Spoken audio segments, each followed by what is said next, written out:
নমস্কার, আমি অমরেশ চক্রবর্তী। ঠিক যেমন কথা ছিল, আজ আবার এসেছি ফিরে কসমোসনিক স্টুডিওর একগুচ্ছ হাসির গল্পের আরও একটি নতুন প্রতিবেদন নিয়ে।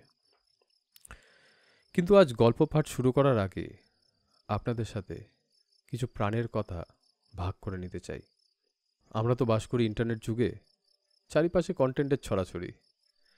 কোনটা ছেড়ে কোনটা দেখব তা ঠিক করা মাঝে মাঝেই দুষ্কর হয়ে ওঠে। ইন্টারনেট যেরকম আমার মতন সাধারণ মানুষকেও একটি মাধ্যম দিয়েছে আপনাদের কাছে পৌঁছে যাওয়ার এই হাসির গল্পগুলি নিয়ে, তেমনি বেশিরভাগ সময় আমরা দেখতে পাই এই মাধ্যমে কুরুচিকর কন্টেন্টের ছড়াছড়ি।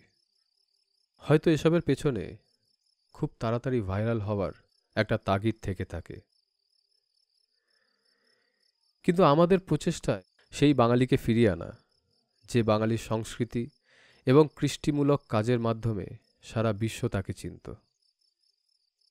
এই প্রচেষ্টা শুধু আমাদের নয়, আমাদের মতন আরও অনেকের। তবে আমরা ডালি সাজিয়েছি আমাদের নিজস্ব পছন্দের সাসপেন্স নয়, থ্রিলার নয়, বাংলা সাহিত্যের কিছু অনবদ্য হাসির গল্প দিয়ে। আমাদের আগের গল্পগুলোর কমেন্ট সেকশন দেখে আমরা জেনেছি যে আপনাদের আমাদের গল্প পাঠ ভালো লাগছে, আর আপনারা কিছু গল্প অনুরোধও করেছেন। সেই অনুরোধের গল্পগুলোর মধ্যে থেকে একটি গল্পকে বেছে নিয়ে আজকের এপিসোড শুরু করছি। আজ পড়ছি শ্রীমতী রিয়া বিষ্ণুর অনুরোধের শ্রী শীর্ষেন্দু মুখোপাধ্যায়ের লেখা বিপিনবাবুর বিপদ। নিজের দুঃখের কথা ভাবলে বিপিনবাবু বেশ আনন্দ পান। যখনই ভাবেন, আহা, আমার মতো এত দুঃখী আর কে আছে, তখনই তার চোখ ভরে জল আসে এবং মনটা ভারী হালকা হয়ে যায়। আর সেই জন্যেই বিপিনবাবু নিয়ম করে দুবেলা ঘরের দরজা জানলা এঁটে বসে নিজের দুঃখের কথা ভাবেন। ওই সময় বাড়ির লোক তাকে ভুলেও ডাকে না বা বিরক্ত করে না। মাঘ মাস, নফরগঞ্জে হাড় কাঁপানো শীত পড়েছে। সন্ধ্যের পর আর রাস্তাঘাটে মানুষ তেমন দেখা যায় না, কুকুর বেড়ালটা পর্যন্ত পথে বেরোয় না। বিপিনবাবু নিজের ঘরে বসে একখানা ভারী বালাপোষে সর্বাঙ্গ ঢেকে খুবই আনন্দের সঙ্গে নিজের দুঃখের কথা ভাবতে শুরু করেছিলেন। ভাবতে ভাবতে চোখে জল আসি আসি করছে, মনটাও বেশ হালকা হয়ে যাচ্ছে। ঠিক এই সময় বাইরে থেকে ক্ষণক্ষণে গলায় কে যেন ডাকল, বিপিনবাবু আছেন নাকি? ও বিপিনবাবু! বিপিনবাবু ভারী বিরক্ত হলেন। এই শীতের সন্ধেবেলা আবার কে এলো? গলাটা তো চেনা ঠেকছে না। দুঃখের কথা ভাবার 12টা বেজে গেল। বিপিনবাবু হ্যারিকেনটা হাতে নিয়ে উঠে দরজা খুলে বাইরে অন্ধকারে মুখ বাড়িয়ে বললেন, কে কে ডাকছে? আগে এই যে আমি, বলে অন্ধকার থেকে একটা লোক এগিয়ে এসে বারান্দায় উঠল।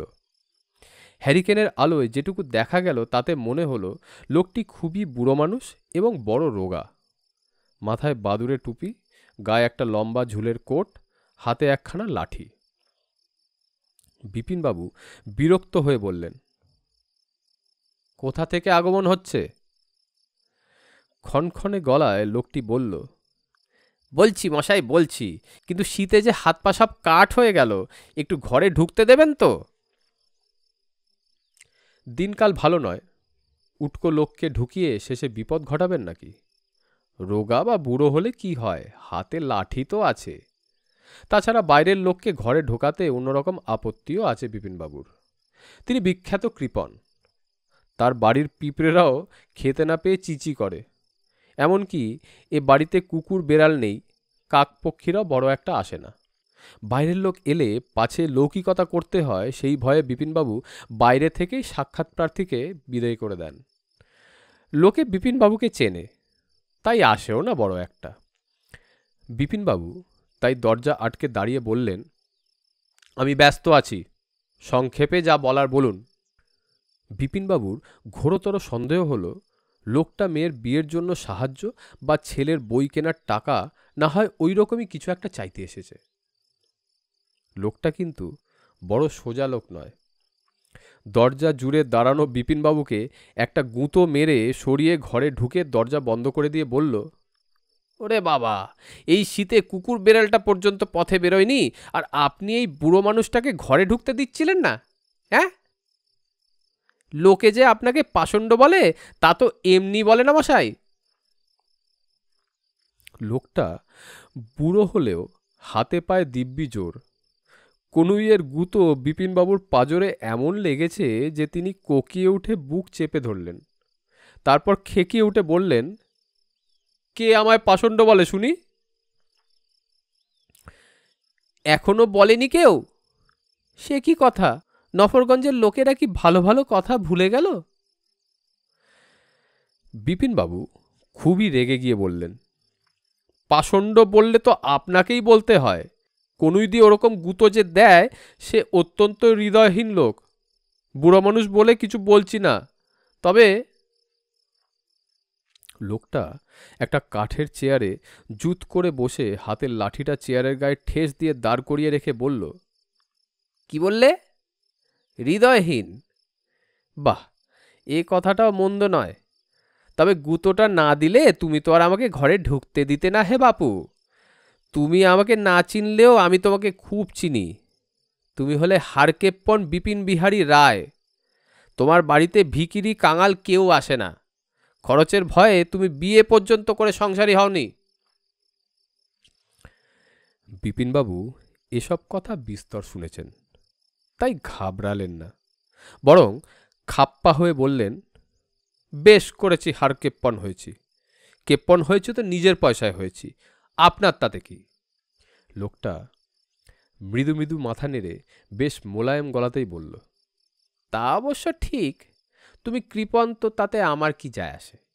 তবে বাপু, সত্যি কথা যদি শুনতে চাও, আমি একজন পাকা কেপ্পন লোকই খুঁজে বেড়াচ্ছি। কাউকে তেমন পছন্দ হচ্ছে না। এই তুমি হলে ১৩ নম্বর লোক। বিপিনবাবু দাঁত কড়মড় করে বললেন, বটে, তা কেপ্পন দিয়ে কি করবেন শুনি? কেপ্পনদের ফলারের নেমন্তন্ন করবেন নাকি?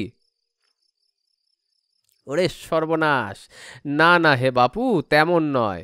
একজন পাকাপোক্ত কেপ্পন আমার খুবই দরকার। কারণটা গুরুতর। বিপিনবাবু একটু বুক চিতিয়েই বললেন, শুনুন মশাই, কৃপণ খুঁজতে আপনি খুব ভুল জায়গায় এসে পড়েছেন। আমি কোশমিনকালেও কৃপণ নই। একটু হিসেবি হতে পারি, কিন্তু কৃপণ কেউ বলতে পারবে না আমাকে।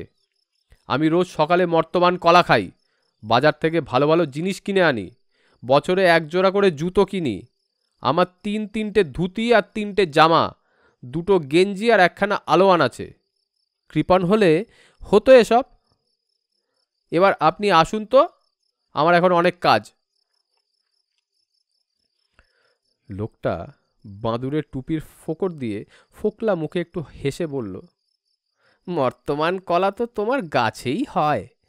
যেগুলো কাঁদি থেকে খসে পড়ে সেই সব মজা কলা বাজারে বিক্রি হয় না বলে তুমি খাও। বাজারের কথা বললে শুনে হাসি পেল।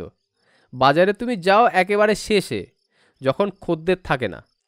দোকানিরা যা ফেলে টেলে দেয় তাই তুমি রোজ কুড়িয়ে আনো। জুতো তুমি কেনো বটে, কিন্তু সে তোমার এক বুড়ি পিসি আদর করে তোমাকে কিনে দেয় বলে। তোমার 3টে জামা আর 3টে ধুতির কত বয়স জানো? পাক্কা 6 বছর।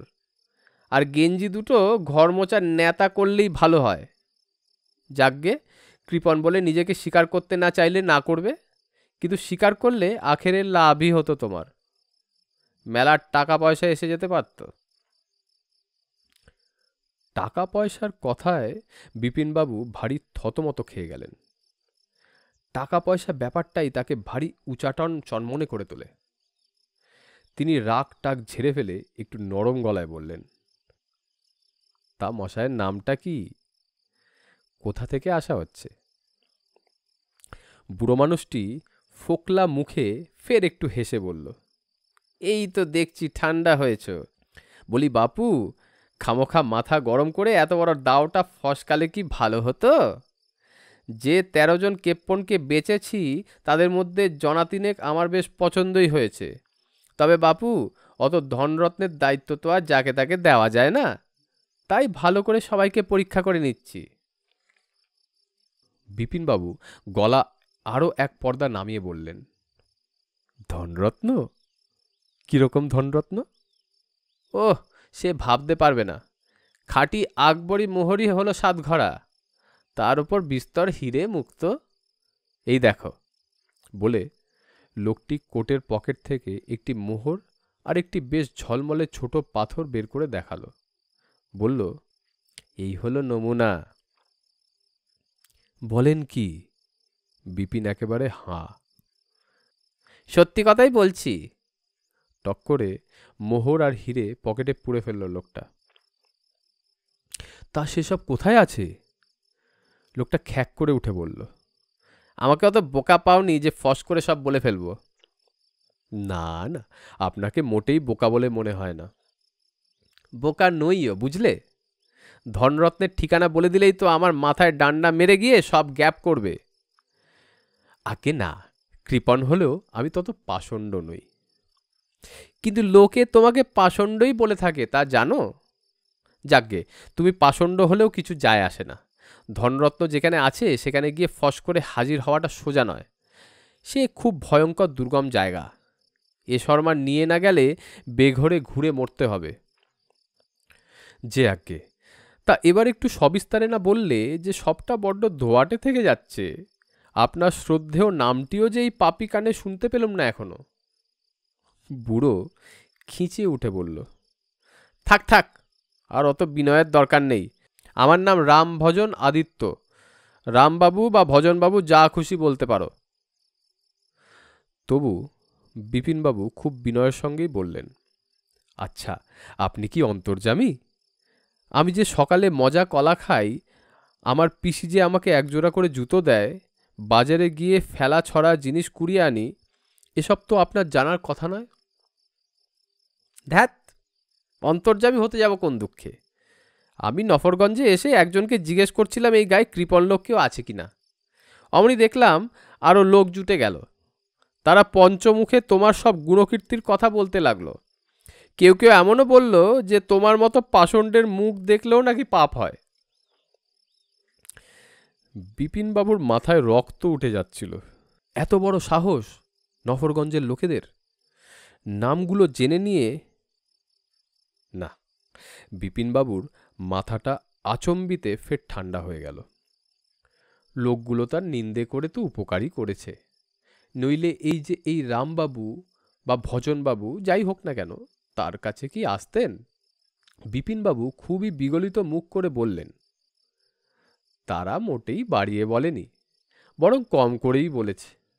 তারা তো আর জানে না যে আশেপাশে লোকজন না থাকলে আমি জুতো জোড়া পা থেকে খুলে হাতে ঝুলিয়ে হাঁটি।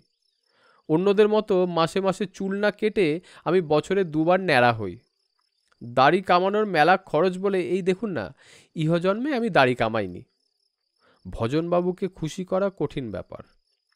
এত সব শোনার পরও তিনি অতিশয় জুলজুলে চোখে বিপিনবাবুর দিকে চেয়ে থেকে বললেন, সবই বুঝলুম, তবে আরও একটু বাজিয়ে দেখতে হচ্ছে বাপু। যাকে তাকে তো আর অত ধনরত্নের দায়িত্ব দেওয়া যায় না। বিপিনবাবু হাত কচলাতে কচলাতে বললেন, আজ্ঞে, আপনার হলো জহুরির চোখ। আশা করি আমাকে চিনতে আপনার ভুল হবে না। ভজনবাবুর ফোকলা মুখে একটু হাসি ফুটল। এখনো ঠিক ঠিক চিনেছি বলা যায় না, তবে যেন চেনা চেনা ঠেকছে। এই যে আমি বুড়ো মানুষটাই বাঘা শীতের সন্ধেবেলায় কাঁপতে কাঁপতে এসে হাজির হলুম, তা আমাকে এখনো অবধি ১ কাপ গরম চাও খাওয়াওনি তুমি। তুমি পাষণ্ডই বটে। বিপিনবাবু শিউরে উঠে বললেন, চা? ওরে বাবা, সে যে সাংঘাতিক জিনিস। আগুন, চা পাতা, চিনি, দুধ, অনেক বায়নাক্কা। ভজনবাবু খুব ভালো মানুষের মতো মাথা নেড়ে বললেন, তা তো অতি ঠিকই কথাই হে বাপু। তবে কিনা ৭ রাজার ধনদৌলত পেতে যাচ্ছ, তার জন্য একটু খরচপাতি না হয় হলোই। তবে কি আমায় পছন্দ হয়েছে আপনার? তা তুমি বা মন্দ কি? যে আজ্ঞে, তাহলে চায়ের কথাটা মাসিকে বলে আসি। সঙ্গে দুটো বিস্কুট। বিস্কুট বলে থমকে দাঁড়ালেন বিপিনবাবু। ভজনবাবু ফোকলা হেসে বললেন, বিস্কুট শুনে মূর্ছা যাওয়ার কিছু নেই, চায়ের সঙ্গে বিস্কুট আমি পছন্দই করি। যে আজ্ঞে, তাহলে আর কথা কি, বিস্কুট তো বিস্কুটই সই। হ্যাঁ, আর ওই সঙ্গে রাতের খাওয়াটার কথা বলে এসো। রাতে মাছ মাংস খাই না, লুচি আলুর দম ছোলার ডাল বেগুন ভাজা আর ঘন দুধ হলেই চলবে। বিপিনবাবু চোখ কপালে তুলে মূর্ছা যাচ্ছিলেন আর কি। নিতান্তই মনের জোরে খাড়া থেকে ভাঙা গলায় বললেন, ঠিক শুনছি তো, নাকি ভুলই শুনলাম? ঠিকই শুনেছ। ওরে বাবা, বুকটা যেন ধরফর করছে, হার্টফেল হয়ে মরে না যাই। ভজনবাবু গম্ভীর হয়ে বললেন, তোমার হার্টফেল হলে বিদ্যাধরপুরের পাঁচুগোপাল আছে, তাকে আমার সব দিক দিয়েই পছন্দ ছিল।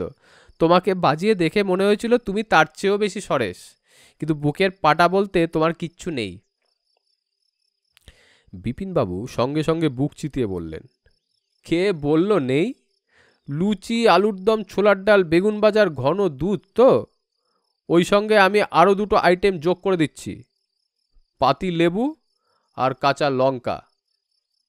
বাহ বাহ, এই তো চাই। আমার হাসি রাশি মাসি রাধেও বড় ভালো। আহা, বেশ বেশ। আর শোনো, বিছানায় নতুন চাদর পেতে দেবে, আর একখানা ভালো লেপ। আমি আজে বাজে বিছানায় ঘুমোতে পারি না। নফরগঞ্জের উঠতি এবং নবীন চোর চিতেনের এই সবে নামডাক হতে শুরু করেছে। আশপাশের ৫-১০টা গায়ে চোরের মহল্লায় সবাই মোটামুটি স্বীকার করেছে যে চিতেন যথেষ্ট প্রতিভাবান এবং তার ভবিষ্যৎ খুবই উজ্জ্বল। চিতেন ছিপছিপে, ছোটোখাটো, গায়ের রংটি শ্যামলা। চোরেদের বেশি লম্বা হলে বিপদ, তারা চট করে ঝোপে ঝাড়ে বা টেবিলে বা চৌকির নিচে লুকোতে পারে না। ঢ্যাঙা হলে দূর থেকে চোখেও পড়ে যায়। বেটে হওয়াটাও কাজের কথা নয়। বেটে হলে অনেক জিনিসের নাগাল পাবে না, উঁচু দেওয়াল টপকাতে সমস্যা হবে এবং লম্বা লম্বা পা ফেলে দৌড়তে পারবে না বলে ধরা পড়ার সম্ভাবনাও বেশি। চিতেনের উচ্চতা একেবারে আদর্শ, বেটে নয়, লম্বাও নয়, গায়ে জোর বলও যথেষ্ট, কিন্তু তার আসল প্রতিভা হলো চোখ। চিতেনের চোখ সর্বদাই সব কিছুকে লক্ষ্য করে। সন্দেহজনক কিছু ঘটলেই তার চোখে তা পড়ে যায়।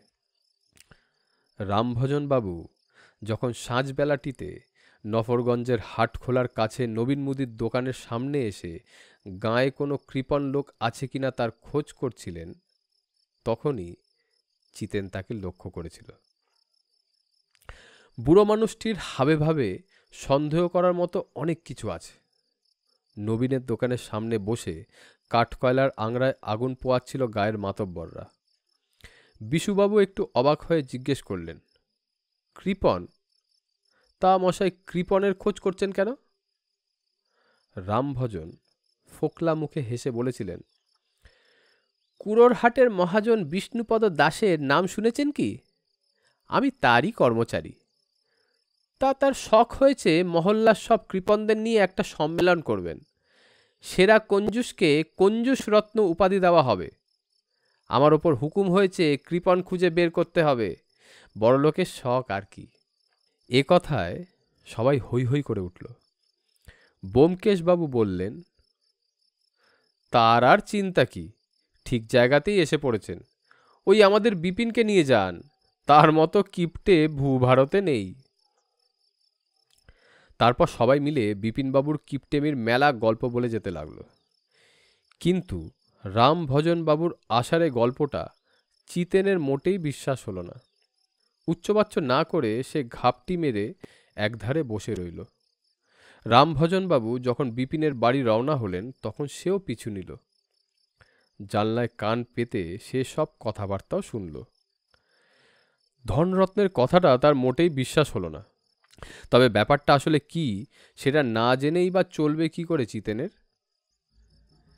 বিপিনের 3 মাসি। সেই 3 মাসির কারো মনেই যে সুখ নেই তা চিতেন জানে। কাশিবাসী মাসির বয়স এই 88 পেরিয়েছে, হাসিরাশি মাসি 86, আর হাসি খুশি মাসির এই 80 হলো। তারা কেউ বিয়ে করেননি। 3 জনে মিলে বোনপো বিপিনকে অনেক আশায় মানুষ করেছেন। বিপিন তাদের নয়নের মণি। তাদের বিষয় সম্পত্তি সবই বিপিনবাবুই পাবেন। এই বাড়িঘর, গয়নাগাটির নগদ টাকা সব। কিন্তু হলে কি হয়, বিপিনবাবু বড় হয়ে এসা কেপ্পন হয়েছেন যে মাসিদের ত্রাহি ত্রাহি রব। হোমিওপ্যাথির শিশিতে করে রোজ 1 শিশি সর্ষের তেল আনেন বিপিন। নিয়ম করে দিয়েছেন তরকারিতে 10 ফোঁটার বেশি তেল দেওয়া চলবে না। তা সেই অখাদ্য তরকারি মাসিরা গিলবেন কি করে? বিপিন ওই অখাদ্যই সোনা হেন মুখ করে খান দেখে 3 মাসেই বিরলে দীর্ঘশ্বাস ছাড়েন। একদিন দুপুরবেলা চিতেন নারকোল পেরে দিতে এসে দেখল 3 বুড়ি বোন চোখের জল ফেলতে ফেলতে তেঁতুল দিয়ে কোনো রকমে ভাত গিলছেন।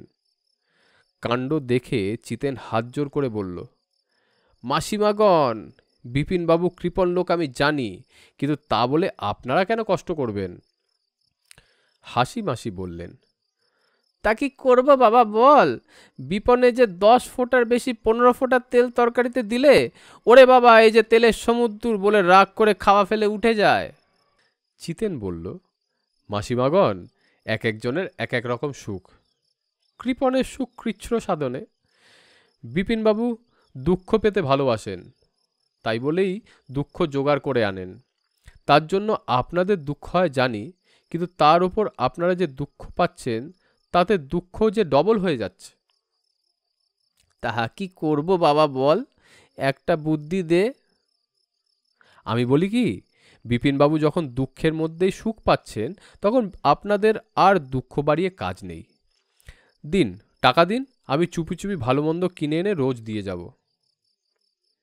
সে কি আমাদের গলা দিয়ে নামবে বাবা? ভালো করে তেল ঘি দিয়ে রান্না করবেন, দেখবেন হর হর করে নেমে যাচ্ছে। তা সেই চিতেন গোপনে মাসিদের বাজার করে দিয়ে যায় রোজ। সেরা তরকারি, ভালো মাছ, তেল ঘি ইত্যাদি। দুধওয়ালাও ঠিক করে দিয়েছে সে। মাসিরা এখন ভালো মন্দ খেয়ে বাঁচছেন। কাজেই এ বাড়িতে চিতেনের বিলক্ষণ যাতায়াত। ওদিকে বিপিনবাবু ভেতর বাড়িতে এসে শশব ব্যস্তে হাসিরাশি মাসিকে ডেকে বললেন, ও মাসি, একজন মস্ত বড় মানুষ এসেছেন আজ। তার জন্য লুচি, আলুর দম, ছোলার ডাল, বেগুন ভাজা আর ঘন দুধ চাই। তার আগে চা বিস্কুট। শিগগির থলিটলি দাও, আমি চট করে গিয়ে সব নিয়ে আসি। শুনে 3 মাসিরই মূর্ছা যাওয়ার জোগাড়। হাসি মাসি উৎকণ্ঠিত হয়ে বললেন, কে এসেছে বললি? সাধু ঠাধু নাকি? শেষে কি হিমালয় ঠয় নিয়ে যাবে নাকি তোকে? ওষুধ করেনি তো বাবা? আহা, সেসব নয়, ইনি মস্ত মানুষ, একে খুশি করতে পারলে মস্ত দাও মারা যাবে। বিপিনবাবু থলিটলি নিয়ে ঊর্ধ্বশ্বাসে বেরিয়ে যেতেই খুশি মাসি গিয়ে বিপিনবাবুর ঘরের দরজা ফাঁক করে উকি মেরে এসে বললেন, হ্যারিকেনের আলোয় যা দেখলুম তাতে মনে হলো শুটকো মতো একটা বুড়ো মানুষ। বাদুরে টুপি থাকায় মুখটা ভালো করে দেখা গেল না। তা সেই যাই হোক, তার কল্যাণে বিপিনটার পেটেও যদি আজ একটু ভালো মন্দ যায়। উঠোনের দরজা দিয়ে চিতেন ঢুকে পড়ল। বারান্দায় বসা 3 চিন্তিত মাসির দিকে চেয়ে হাত জোর করে বলল, মাসিমাগণ, আপনাদের বাড়িতে তো একজন মহাজন না মহাপুরুষ এসেছেন বলে শুনলাম, সত্যি নাকি? মাসিদের সঙ্গে চিতেনের সম্পর্ক খুবই ভালো। চিতেন যে একজন উদীয়মান নবীন চোর তাও মাসিদের অজানা নেই। এমনকি কোন বাড়িতে নতুন বউ এসেছে, কোন বাড়িতে কোন গিন্নি নতুন গয়না কিনলো, সেসব সুলুক সন্ধানও মাসিরা চিতেনকে নিয়মিত দিয়ে থাকেন। মাসিদের দৃঢ় বিশ্বাস চিতেনের যা বুদ্ধি আর এলেম তাতে সে একদিন দেশ দশের একজন হয়ে উঠবে। তাই তাকে দেখে 3 মাসি হাঁপ ছেড়ে ফোকলা মুখে হেসে বললেন, আয় বাবা আয়। কাশিবাসী মাসি বললেন, মহাপুরুষ কিনা জানি না বাবা, তবে বশীকরণ টরণ জানা লোক কেউ এসেছে। ভয়ে আমরা যে ও ঘরে যেতে পারছি না রে বাবা। চিতেন বুক চিতিয়ে বলল, মাসিমাগণ, ঘাবড়াবেন না, আমি গিয়ে বাজিয়ে দেখে আসছি। ভজনবাবুর বয়স 100 থেকে 150 বছরের মধ্যেই হবে বলে অনুমান করল চিতেন। 200 বছর হলেও দোষ নেই, কারণ একটা বয়সের পর মানুষের চেহারা এমন দরকচা মেরে যায় যে আর বুড়োটে মারতে পারে না। তা এই বয়সের মানুষরা সুযোগ পেলেই একটু ঝিমোয় বা ঘুমোয়, কিন্তু ভজনবাবুর ওসব নেই। চিতেন নিঃশব্দে ঘরে ঢুকেই দেখতে পেল ভজনবাবু তার দিকে জুলজুল করে চেয়ে আছেন। তুমি আবার কে হে? চিতেন হাত জোর করে বলল, আজ্ঞে আমি এ বাড়ির কাজের লোক বলে ধরতে পারেন। লোকটা চমকে উঠে বললেন, কি সর্বনাশ! কৃপণের বাড়িতে কাজের লোক? কাজের লোকই যদি রাখবে তাহলে আর সে কৃপণ হলো কি করে? হ্যাঁ, এ তো সাংঘাতিক কথা। তা কত বেতন পাও শুনি? চিতেন তাড়াতাড়ি জিভ কেটে বলল, আজ্ঞে আমি তেমন কাজের লোক নই। বিপিনবাবু নিকস্যি কৃপণ। কৃপণ কুলতিলক বললেও বাড়িয়ে বলা হয় না। আমি কাজের লোক হলেও বিনে মাইনে আর আপখোরাকি কাজের লোক।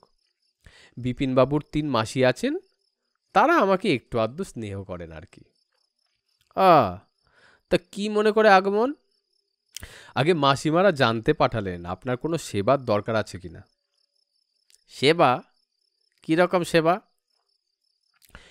এই ধরুন একটু গা হাত পা টিপে দেওয়া বা মাথায় বিলি কাটা বা আঙুল মটকানো।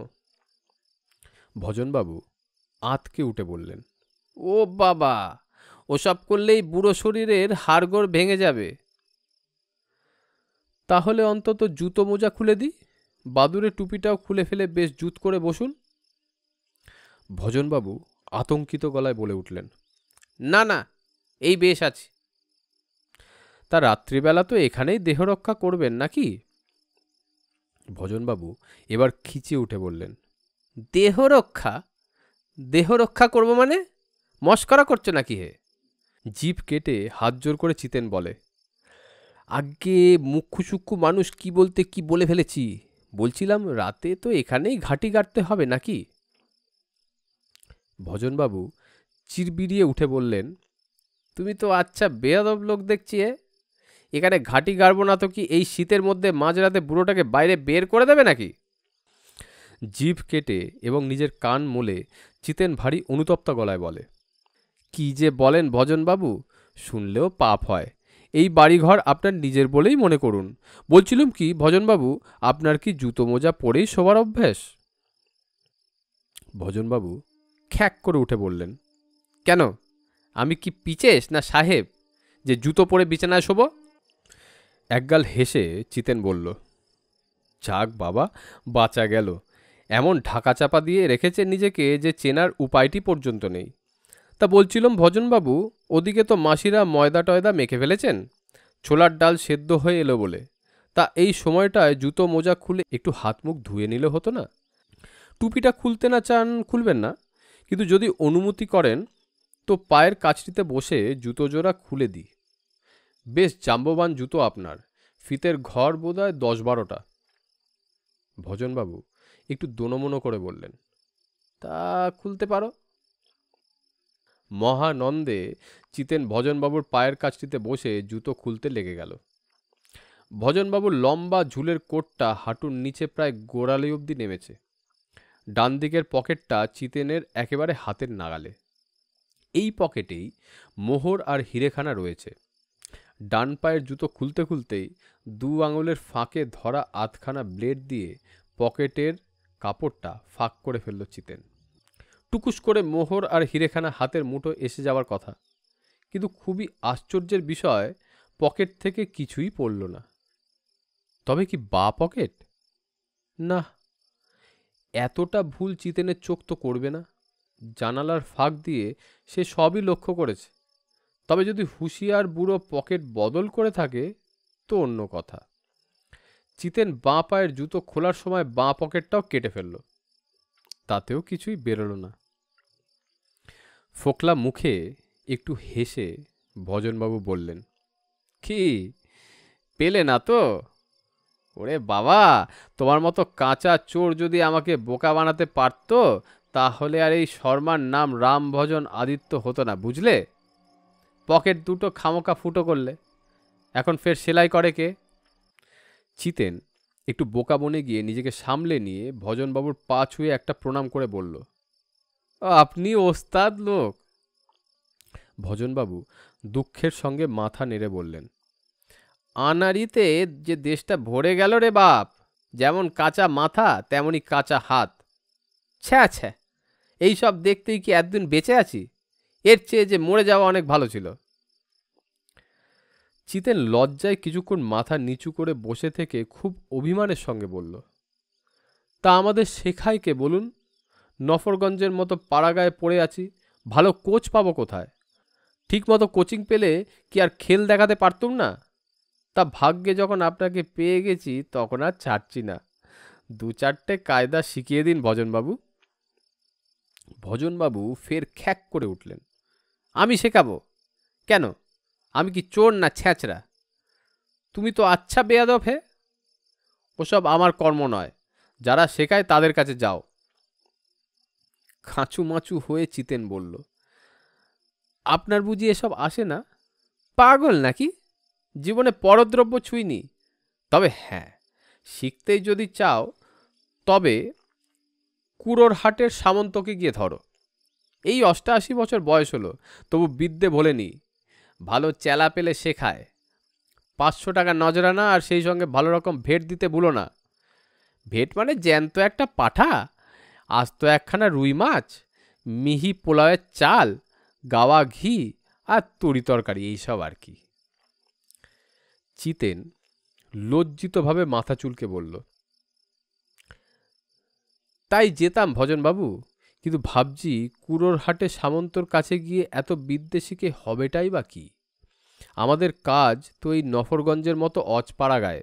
গোরস্ত বাড়িতে ঢুকে পাওয়া যায় তো লবডঙ্কা, বড় জোর কাঁসার বাসন, মোটা ধুতি, মোটা শাড়ি, খুব বেশি হলে ফিনফিনে সোনার একটা চেন বা মাকড়ি টাকরি। পাইলট হয়ে এসে শেষে কি গরুর গাড়ি চালাবো মশাই? ভজনবাবু ফোকলা মুখে একগাল হেসে বললেন, তা বটে, ভালো চোরেরও আজকাল পেট ভরে না। দেশে খুবই অরাজক অবস্থা। তা বলছিলুম কি ভজনবাবু, একটা কথা ছিল। কি কথা হে? আমি আড়ি পেতে আপনার আর বিপিন দাদার কথাবার্তা সব শুনেছি। তা মশাই, আপনি কৃপণ লোক কেন খুঁজছেন সেটা ঠিক বুঝতে পারলাম না। বুঝতে মাথা চাই, বুঝলে? কৃপণ লোক কেন খুঁজছি এটা বুঝতে পারা শক্তটা কি? কৃপণের কাছে কিছু থাকলে সেটা বুক দিয়ে আগলে রাখবে, মরে গেলেও খরচ করবে না। তাই কৃপণ হলো ব্যাংক। এক তাল সোনা তাকে দিয়ে তীর্থ ভ্রমণে চলে যাও, ৩ মাস পরে এসে দেখবে এক তাল সোনাই রয়েছে, এক রতিও খরচ হয়নি। সেটা ঠিকই, তবে কৃপণ নিজের জিনিসই আগলায়, অন্যের গচ্ছিত রাখা জিনিসও কি আগলাবে ভাবেন? দুর্বোকা, অন্যের জিনিস বলে ভাবতে দেব কেন? তাকে একতাল সোনা দিয়ে বলো, এটা তোমাকেই দিলুম। তারপর তারপর এসে একদিন তাপ্পি মেরে হাতিয়ে নিলেই হলো। চিতেন চোখ বড় বড় করে বলল, আপনি যে সাংঘাতিক লোক মশাই। সাংঘাতিক কিনা জানি না বাপু, তবে গবেট নই। তাহলে ভজনবাবু, আপনি সত্যি সত্যি ওসব সোনাদানা আর হিরে জহরত বিপিনবাবুকে দিচ্ছেন না? ভজনবাবু ফের ফোকলা মুখে হেসে বললেন, তাই কি বলেছি? ওরে বাবা, আমারও তো বয়স হলো নাকি? এই ১০০ পেরিয়ে ১.৫, তোমাদের হিসেবে ১৩০ বছর। ২-৪ বছর এদিক সেদিক হতে পারে, কিন্তু কবে পটল তুলি তার কি ঠিক আছে? তা আমি পটল তুললে তোমার ওই বিপিনবাবুই তো সব পাবে। একটা শ্বাস ফেলে চিতেন বলল, বুঝেছি, বিপিনবাবুকে আপনি জ্যান্ত জখ করে রেখে যেতে চান। না, তুমি একেবারে গবেট নও, বুদ্ধি আছে। তা ভজনবাবু, এই যে আপনি ঘুরে ঘুরে বেড়াচ্ছেন, এখন আপনার ধন সম্পত্তি দেখাশোনা করছে কে? তার ভালো ব্যবস্থা আছে হে। গজানন, ফুলমণি, নরহরি সব দিনরাত চোখে চোখে রাখছে। তারা কারা? আপনার ছেলে মেয়ে বুঝি? ওরে বাবা না, তারা সব অশরীরী। অশরীরী মানে? ভূত নাকি? মানে তো তাই দাঁড়ায়। তবে কিনা সামনেই ফাল্গুন মাস, ফাল্গুনে নয়নপুরে শিবরাত্রির মেলা হয়, সেখানে ভূতেদেরও মস্ত মেলা। বছরে এই একটাই তাদের বড় পরব, তাই সবাই মাঘ মাসেই সেখানে দলে দলে গিয়ে হাজির হয়। আমার মুখ চেয়ে তারা পাহারা দিতে রাজি হয়েছে বটে, কিন্তু দেরি দেখলে সব নয়নপুর পালাবে। ভূতেদের বিশ্বাস কি বলো? চিতেন বড় বড় চোখে চেয়ে বলল, আপনার ভয় ডর নেই মশাই? খুব আছে, খুব আছে। প্রথমে যখন সেখানে গিয়ে হাজির হই, চারদিকে দুর্গম জঙ্গল, কয়েকশো ক্রোশের মধ্যে লোকালয় নেই। ভাঙা পোড়ো বাড়ির মধ্যে বিষধর সাপখোপ ঘুরে বেড়ায়। শেয়ালের বাসা, নেকড়ে বাঘের আনাগোনা তো আছেই, তার ওপর গিজগিজ করছে ভূত। সে কি তাদের রক্ত জল করা হি হি হাসি, কি দুবদাপ শব্দ, কি সব ভয়ঙ্কর দৃশ্য! আপনার ভয় করল না? করেনি আবার, দাঁত কপাটি লেগে যায় আর কি। তবে কিনা সোনাদানা হিরে জহরতের মায়াও কি কম। তাই মাটি কামড়ে পড়েছিলাম আর কি। ওই 2-4 দিন যা ভয় টয় করেছিল, তারপর দেখলাম ভূতকে ভয় করে লাভ নেই, বরং ভাব জমাতে পারলেই লাভ। ভূতেরাও দেখলো আমাকে তাড়ানো অত সহজ নয়, তাই তারাও মিটমাট করে নিল। এখন বেশ শান্তিপূর্ণ সহাবস্থান চলছে। আর সাপখোপ? তাদেরও আমি ঘাটাই না, তারাও আমাকে ঘাটায় না। জঙ্গলের একটা নিয়ম আছে জানো তো, আমাদের মতো অরাজক অবস্থা নয়। যে যার নিজের এলাকায় নিজের কাজ নিয়ে থাকে, অযথা কেউ কাউকে বিরক্ত করে না। ঠিক এই সময় কাশিবাসী মাসি এসে 1 কাপ গরম চা আর পিরিচে 2খানি বিস্কুট নিয়ে ঘরে ঢুকতেই ভজনবাবু একগাল হেসে বলে উঠলেন, এসো খুকি এসো, তা নামটা কি তোমার? কাশিবাসী মাসি ভয় খাওয়া ফ্যাস ফ্যাসে গলায় বললেন, আগে আমি কাশিবাসী। আপনি মহাজন মানুষ, গরিবের বাড়িতে একটু কষ্ট হবে। বিপিন বাজার থেকে এসেই আপনার জন্য ময়দা মাখতে বসে গেছে, এলো বলে। আহা, তার আসার দরকার কি? মাখুক না ময়দা। ময়দার ধর্ম হলো যত মাখা যায় ততই লুচি মোলায়েম হয়। কি বলো হে? চিতেন মাথা নেড়ে বলল, আগে অতি খাঁটি কথা। তা ভজনবাবু, এই সাংঘাতিক জায়গাটা ঠিক কোথায় বলুন তো? কাছে পিঠেই কি, নাকি একটু দূরেই? ভজনবাবু চায়ে বিস্কুট ডুবিয়ে খেতে খেতে একটা আরামের শ্বাস ফেলে বললেন, কাছে না দূরে, পূবে না পশ্চিমে, সেসব বলে কি নিজের আখের খোয়াবো হে? আমাকে অত আহাম্মক পাওনি। আগে তা তো বটেই, সবাইকে বলে বেড়ালে আর গুপ্তধনের মান মর্যাদা বলেও কিছু থাকে নাকি না? মোহর তাহলে ওই 7 ঘরাই তো, নাকি 2-4 ঘরা এদিক সেদিক হতে পারে? পাক্কা 7 ঘরা।